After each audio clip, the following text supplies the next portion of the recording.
अमेरिकी राष्ट्रपति Donald Trump एक तरफ भारत के प्रधानमंत्री नरेंद्र मोदी को बर्थडे विश करते हैं, उन्हें अपना दोस्त बताते हैं और दूसरी तरफ यही ट्रंप भारत के खिलाफ रिपोर्ट निकलवाते हैं, भारत पर गंभीर आरोप लगाते हैं। भारत और अमेरिका के बीच व्यापारिक और रणनीतिक रिश्ते इस वक्त नाजुक दौर से गुजर रहे हैं।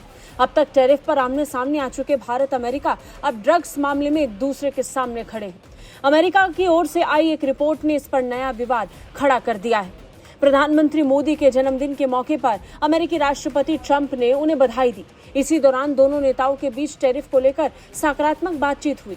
ये बातचीत ऐसे समय में हुई जब भारत अमेरिका के बीच व्यापार को लेकर मतभेद चल रहे थे।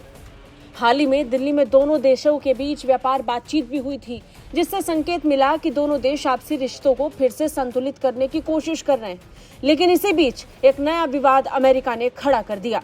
अमेरिका ने एक प्रेसिडेंशियल डिटर्मिनेशन रिपोर्ट अमेरिकी कांग्रेस के सामने पेश की है, जिसमें भारत को उन 23 देशों में शामिल किया गया है जो अमेरिका में ड्रग्स के अवैध व्यापार और उत्पादन के लिए जिम्मेदार माने गए हैं। अमेरिका के मुताबिक ये देश या तो ट्रांजिट पॉइंट के रूप में काम करते हैं या फिर अवैध ड्रग्स और उनके रसायनों का उत्पादन करते हैं।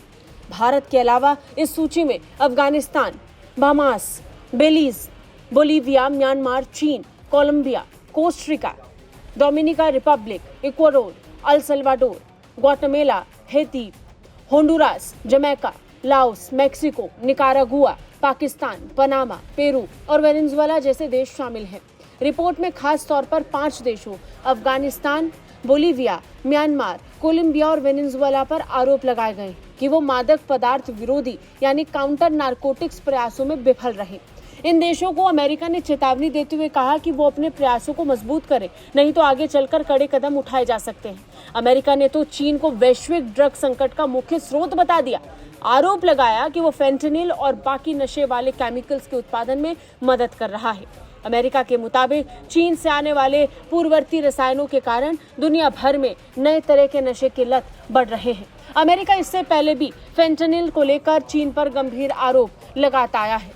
अमेरिका में ड्रग्स की समस्या अब राष्ट्रीय आपातकाल जैसी स्थिति बन चुकी है, खासकर 18 से 44 साल के आयु के लोगों के बीच ड्रग्स की लत से होने वाली मौतों में भारी इजाफा हुआ है, जो ट्रंप के लिए एक बड़ी परेशानी बन चुकी है।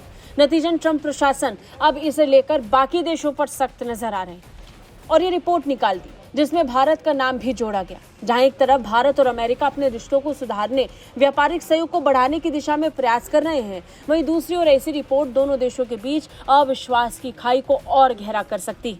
ब्यूरो रिपोर्ट, भारत तक।